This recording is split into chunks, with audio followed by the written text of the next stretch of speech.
स्वागत है दोस्तों आप सभी का राम आईएएस पर। मेरा नेम है रिचा और आज हम क्लास 7th की एनसीईआरटी डिस्कस करने वाले हैं। क्लास 6 की एनसीईआरटी हमारी पूरी कंप्लीट हो चुकी है।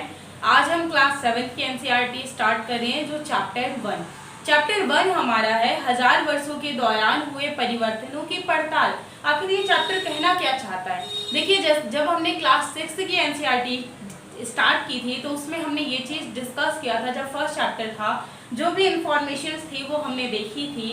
तो जब हम क्लास 7 के एनसीईआरटी को स्टार्ट करेंगे तो क्लास 7 के एनसीईआरटी का जो पहला चैप्टर है वो आखिर आप लोगों को ये बताना चाह रहा है कि ये जो हजार वर्ष हो चुके थे एंशियंट से मेडिवल का जो टाइम पीरियड आता है, यानी प्राचीन भारत से जो मध्यकालीन भारत का टाइम पीरियड आता है, उसमें क्या क्या चेंजेस हुए। इसमें अगर हम टाइम पीरियड की बात करें तो लगभग जो हम डिस्कशन हमारा होगा वो होगा 700 से 1750 तक का, ये हमारा टाइम पीरियड होगा। तो अगर हम चैप्टर को स्टार्ट करें तो एक अल इदरीसी थे, ये भूगोल वेत्ता थे। ये भूगर्भ में जो चीज़ें छिपी होती थी उनका पता तो लगाते थी, उसके साथ ही साथ इन्होंने मैप बनाया था। तो उस समय पे अल इदरीसी ने यहाँ का मैप बनाया था एशिया का। जब आप चैप्टर स्टार्ट करेंगे तो वो मैप आपको दिया हुआ रहेगा, ये समरी है। मैं आपसे कहूँगी कि आप इसे क्या है एक बार रीड जरूर कर लीजिएगा। उसके बाद जब ये अल इदरीसी जो है, अल इदरीसी एक भूगोल वेत्ता थे, इन्होंने एक मैप बनाया था 1154 में। टाइम पीरियड भी मैं साथ ही साथ में बताते जाती हूँ, अगर आप लोग नहीं भी चैप्टर पढ़ेंगे तो इतना बहुत ज़्यादा वो नहीं है। यहाँ से आपको बहुत सारी इंफॉर्मेशन मिल जाएंगी जो एग्जाम के पॉइंट ऑफ व्यू से इम्पॉर्टेंट है। साथ ही में हमारी जो एनसीईआरटी है वनडे के एग्जाम से, यूपीएससी के एग्जाम से एंड सारे स्टेट पीसीएस के पॉइंट ऑफ व्यू से इम्पॉर्टेंट होगी। उसके बाद नेक्स्ट अल इदरीसी जो है ये 1154 में मैप बना देते, बहुत ज़्यादा हमें चेंजेस देखने को मिलते हैं। उसके बाद जो नेक्स्ट मैप बनाया जाता है, एक फ्रांसीसी मानचित्रकार थे, उन्होंने 1720 में बनाया। जब हम दोनों मैप को रिलेट करते हैं, जो अल इदरीसी के द्वारा बनाया गया था और जो फ्रांसीसी मानचित्रकार के द्वारा बनाया गया था, तो यहाँ पे हमें बहुत ज़्यादा चेंजेस देखने को मिलते हैं, जो काफ़ी ज़्यादा चेंजेस थे। जैसे अगर हम देखें, जैसे आज के टाइम पीरियड में अगर हम उन दोनों मैप में देखें तो जो फ्रांसीसी मानचित्रकार के द्वारा बनाया गया था तो उसमें हम देखेंगे कि अल इदरीसी के नक्शे में दक्षिण भारत, अगर हम देखें दक्षिण भारत उस जगह पर है जहां आज के मैप में हम देखेंगे कि श्रीलंका द्वीप है। तो ये इसलिए हमें देखने को मिलता है। देखिए उस समय की अगर हम ऐसा नहीं है कि जो भूगोल वेत्ता अल इदरीसी थे, जो मैप उन्होंने बनाया था वो रॉन्ग था। एक्चुअली में उस समय की सिचुएशन को देखते हुए उन्होंने बनाया था, उस समय के एरियाज को देखते हुए। लेकिन यहाँ पे अगर हम देखते हैं जो फ्रांसीसी मानचित्रकार बनाते हैं वो आज के टाइम पीरियड से, क्योंकि अगर हम उसके टाइम पीरियड की बात करें तो ये 1154 में बनाया गया था। उसके बाद काफ़ी ज़्यादा टाइम पीरियड में चेंजेस आ जाते हैं आज का प्रेजेंट टाइम के मैप से, तो आप लोग परिचित हैं ही। अगर बहुत सारे स्टूडेंट जो हैं वो वनडे की भी प्रिपरेशन करते होंगे तो हमारे चैनल में वनडे से रिलेटेड भी वो सब्जेक्ट चलते रहते हैं। उसके बाद धीरे धीरे नई और पुरानी शब्दावलियाँ आने लगी, यानी आज जो हम एक टर्म देखते हैं हिंदुस्तान टर्म, शायद आज के हम हिंदुस्तान टर्म को इंडिया से रिलेट कर सकते हैं।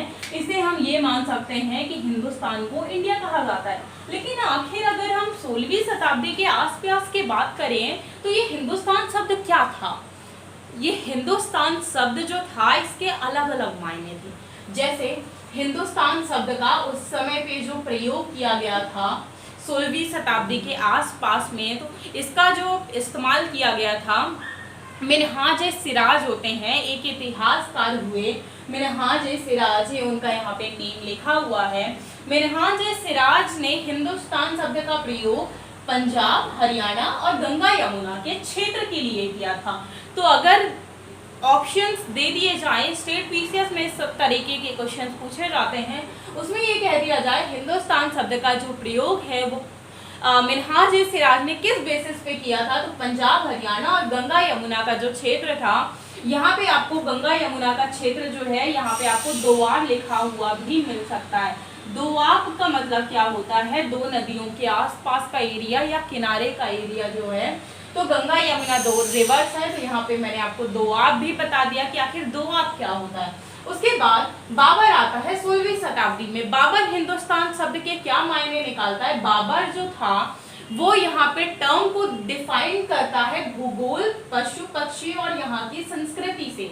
बाबर जो है इंडिया की हिंदुस्तान को इंडिया की संस्कृति, उसके भूगोल यानी ज्योग्राफी से, यहाँ पे मिनरल्स, माइंस, उसे बहुत सारी चीजें, नेचुरल रिसोर्सेज भी देखता है, ह्यूमन मेड रिसोर्सेज भी देखता है, तो वो सभी को ज्योग्राफी से रिलेट करता है और वो एक टर्म हिंदुस्तान देता है।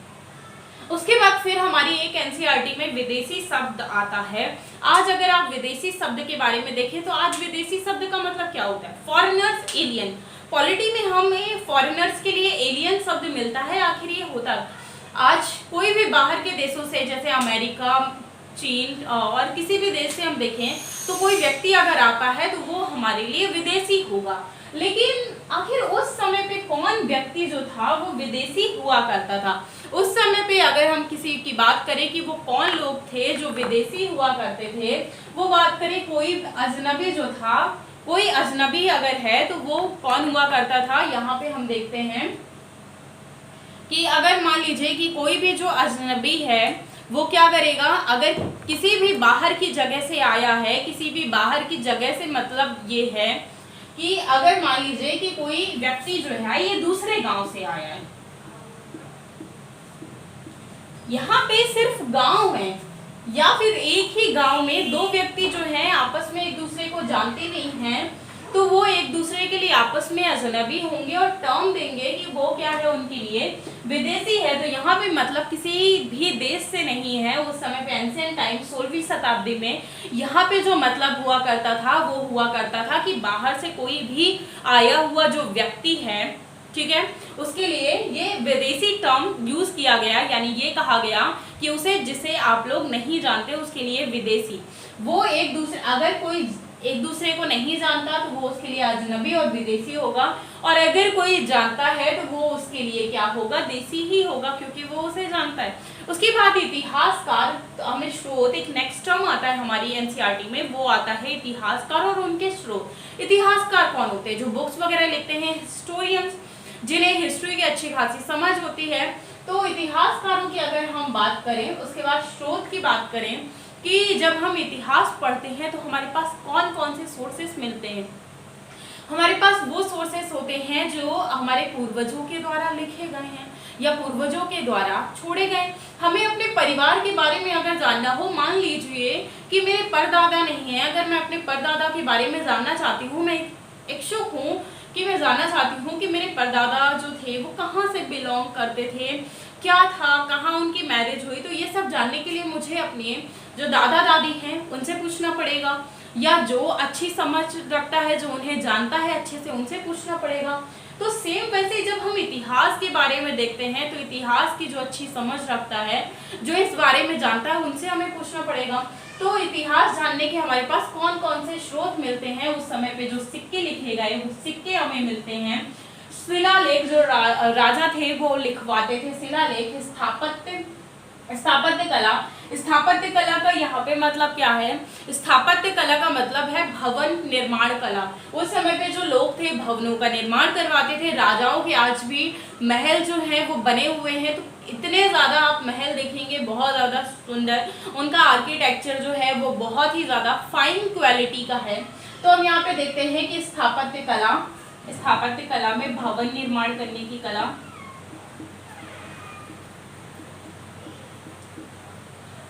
तो इनके बारे में अगर हम भवन निर्माण कला के बारे में, स्थापत्य कला के बारे में देखें, जो कि हमें इंफॉर्मेशन लगभग 700 से 1750 तक ही मिलती है, जैसा कि हमने स्टार्टिंग में डिस्कस किया। स्थापत्य, साथ ही में कुछ लिखित सामग्री मतलब कि जैसे हिस्टोरियंस ने जो चीज़ें लिखी वो हमें यहाँ से जानकारी मिल जाती है। उसके बाद कुछ इन्फॉर्मेशन हमारे पास 14वीं शताब्दी तक आती है, क्योंकि धीरे धीरे जब इन्हें ही आज के टाइम पीरियड में हम इन्हें ही प्रमाणिक मांगते हैं। इतिहास में अगर हमें कोई भी चीज़ जाननी होती है या कुछ भी जानना होता है तो उसके लिए सबसे पहले हम लिखित चीज़ों पर ही भरोसा करते हैं, जो या तो हमें मिली है खुदाई के समय या फिर लिखित पाई गई हैं, क्योंकि वही साक्ष्य जो हम देखते हैं कि वही एक बेहतर तरीके से लिखी गई हैं और वही सही है।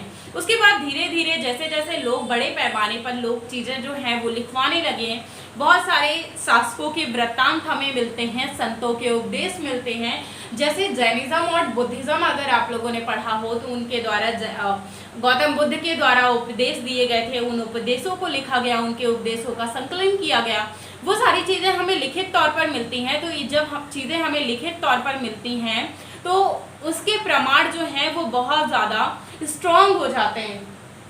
उसके बाद 14वीं शताब्दी में जियासुद्दीन बर्नी, इन्होंने दो लेख लिखे थे।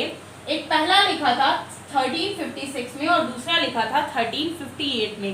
जो इन्होंने 1356 और 1358 में ये जो दोनों लेख लिखे थे 1356 एंड 1358, तो इसमें से इनका जो पहला लेख था वो क्या हो जाता है, कहीं लाइब्रेरी, उस समय पे चीज़ें जो थी वो लाइब्रेरी में रख दी जाती थी। ऐसा कोई आज के टाइम पीरियड में हम जैसे देखते हैं कि चीज़ें जो है वो बहुत ज़्यादा सहेज कर रख ली जाती हैं, तो उस टाइप से कुछ होती नहीं थी पांडुलिपियाँ वगैरह। तो यहाँ पे जियाउद्दीन बर्नी जो है ये लिखते हैं। यहाँ पे हम देखते हैं कि इनका जो पहला था 1356 में इन्होंने क्या है, पहली बार इन्होंने कई सारे लेख लिखे और फिर धीरे धीरे इनके जो मूल वृत्तांत हुआ करते थे, यानी जो ये मूल चीज़ें लिखते थे जियासुद्दीन बर्नी के मूल वृत्तांत। अब ये मूल वृत्तांत क्या है, यानी रियल, इन्होंने जो चीज़ें लिखी, अब मैंने मान लीजिए कि कोई पोयम लिखी, उसके कुछ टाइम बाद वो मुझे उसमें लगता है कि उसमें संशोधन किए जाने चाहिए, चेंजेस किए जाने चाहिए। जैसे आज हम अपने कॉन्स्टिट्यूशन में देखते हैं कि संशोधन टाइम टू टाइम अमेंडमेंट्स होते रहते हैं, तो वैसे ही इनके जो मूल चीज़ें थी अभी इन्होंने लिखी, इन्हें लगा कि कुछ चेंजेस किए जाने चाहिए। तो उसके बाद जैसे इन्होंने 1356 में अपना पहला वृत्तांत लिखा था, उसके 2 साल बाद ही हमारी एनसीईआरटी में जो टर्म दिया गया है उसके जस्ट 2 साल बाद दिया गया है। ये नहीं लिखा गया है कि इन्होंने 1358 में लिखा, यानी पहला वृत्तांत ये लिखते हैं 1356 में, दूसरा लिखते हैं जस्ट 2 साल बाद। तो 2 साल हम एज अ टर्म डिफाइन कर सकते हैं कि 1358 में लिखा गया। तो ये जो है ये कहीं खो जाता है, विशाल संग्रहों में दब जाता है पुस्तकालय में। तो ये क्या है 1971 में पहली बार जो इनका वृत्तांत है जियाउद्दीन बर्नी, देखिए लिखते कब हैं 1356 में, लेकिन कहीं दब जाता है जिस कारण लोगों को नहीं मिल पाता। लोगों की नज़र कब पड़ी 1971 में। ये आखिर ऐसा क्यों होता था, आज उस समय पे प्रेस वगैरह का तो जमाना नहीं था, सोशल मीडिया का टाइम नहीं था, तो लिख देते थे लोग, पुस्तकालय में रख देते थे, अगर किसी की नज़र पड़ गई तो ठीक है, वरना कोई बात ही नहीं है। उसके बाद नेक्स्ट टर्म आता है हमारी एनसीईआरटी में नए सामाजिक और राजनीतिक समूह। आखिर नए सामाजिक और राजनीतिक समूह क्या थे, इसमें धीरे धीरे लोगों ने सामाजिक तौर पर विकास, देखिए व्यक्ति का विकास अगर देखा जाए तो वो सामाजिक, राजनीतिक और आर्थिक सभी तरीकों से ही होता है, वरना किसी व्यक्ति का विकास जो है वो विकास नहीं माना जाता। तो हमें अगर किसी के विकास की बात देखनी है तो वो सभी रूपों में देखनी पड़ेगी। तो यहाँ पे अगर हम नए राजनीतिक अगर प्रौद्योगिकी में देखें तो रहट ये एक प्रकार का यंत्र हुआ करता था जो सिंचाई वगैरह से रिलेटेड, सिंचाई के लिए रहट का प्रयोग किया जाता था। उसके बाद चरखे का कटाई के लिए जो कटाई होती है, जो हम मिट्टी में बोते हैं, खेती करते हैं, उसके बाद उसे काटते हैं, जैसे आप लोगों ने हसिया वगैरह सुन रखा होगा, तो उसका टर्म तो यहाँ पे चरखे का इन्वेंशन किया गया कटाई के लिए। उसके बाद बारूद वाले हथियार बनाए गए। ये बारूद वाले हथियारों को क्या कहा गया, आग्नेय यंत्रों कहा गया। तो ये जो बारूद वाले यंत्र थे इन्हें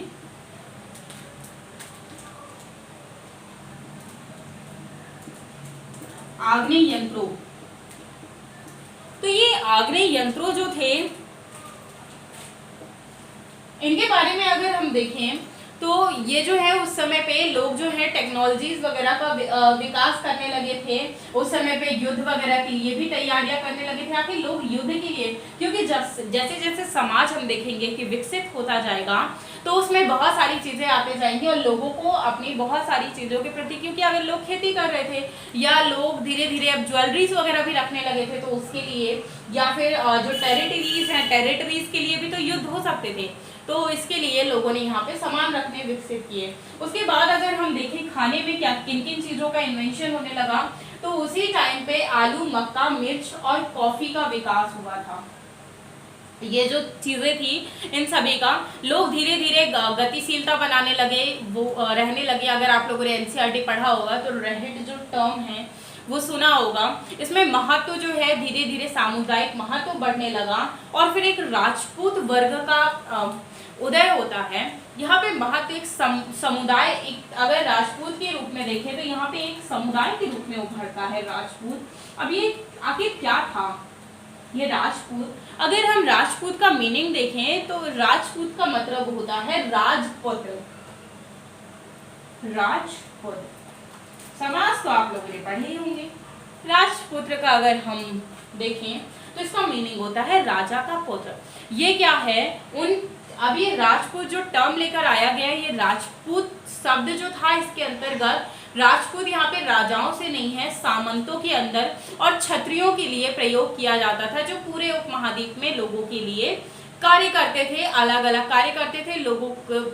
लोगों के लिए यहाँ पे राजपूत जो भी राजपूत थे राजा के अंडर वर्क करते थे या फिर अलग अलग सेनाओं में कार्य करते थे, जैसे हम कह सकते हैं एक क्षत्रिय वर्ग, तो उनके लिए यहाँ पे प्रयोग किया गया। उसके बाद धीरे धीरे जैसे जैसे राजाओं का विकास होने लगा तो बहुत सारे कुछ ऐसे लोग भी थे, कुछ ऐसी जातियां थी जिन्होंने लाभ उठाकर और अपना भी समुदाय बनाना स्टार्ट कर दिया। अब उनमें वो कौन कौन से लोग शामिल थे वो भी हम देख लेते हैं। यहाँ देख लेते हैं, यहाँ थोड़ा सा जगह है। मराठा सरदारों के बारे में सुना होगा आप लोगों ने। सिखों, मराठा सरदार थे, सिख थे, अहूम थे, कायस्थ थे, इन सभी लोगों ने, चलिए इन्हें भी लिख देती हूँ, अहूम और कायस्थ, इन लोगों ने अपना समुदाय बनाना स्टार्ट कर दिया। उसके बाद हम पूरे उसमें देखते हैं कि धीरे धीरे जो लोग थे वो जंगलों की कटाई करते थे, यहाँ पे निवास करते थे। जितने भी यानी जो लोग थे यहाँ पे एक तरीके से अब हम देखें अगर समाज का, तो समाज का काफी ज्यादा विकास जो था वो ऑलरेडी हो चुका था। एक यहाँ पे फिर टर्म आता है धीरे धीरे पर्यावास। आखिर ये पर्यावास है क्या? पर्यावास है क्या? तो पर्यावास अगर हम देखें तो किसी भी क्षेत्र के पर्यावरण और वहां के रहने वाले लोगों की जो सामाजिक और आर्थिक जीवन शैली हुआ करती थी उसी को पर्यावास कहा जाता था। यानी कौन सी शैली? आर्थिक और सामाजिक शैली जो थी उसी को यहाँ पे पर्यावास टर्म दिया गया। तो अब यहाँ पे जैसे जैसे पर्यावास में चेंज आएंगे, पर्यावास का मतलब है कि जैसे जैसे जलवायु में चेंजेस आएंगे तो लोग जो है एक जगह से दूसरी जगह पलायन कर जाएंगे, क्योंकि उनके पास काम करने के लिए कुछ नहीं रह जाएगा, साथ ही में निवास करने के लिए कुछ नहीं रह जाएगा। तो यहाँ पे जब हमने देखा कि हमारे ज्योग्राफी में या क्लाइमेट वगैरह से कुछ चेंजेस देखने को मिले तो लोग क्या कर गए? पर्यावास कर गए, एक जगह से दूसरी जगह पलायन कर गए। यही हम देखते हैं कि फिर धीरे धीरे और चीज़ों का विकास हुआ, अपने सदस्यों का यहाँ पे फिर उसके बाद धीरे धीरे एक टर्म आता है जाति पंचायत।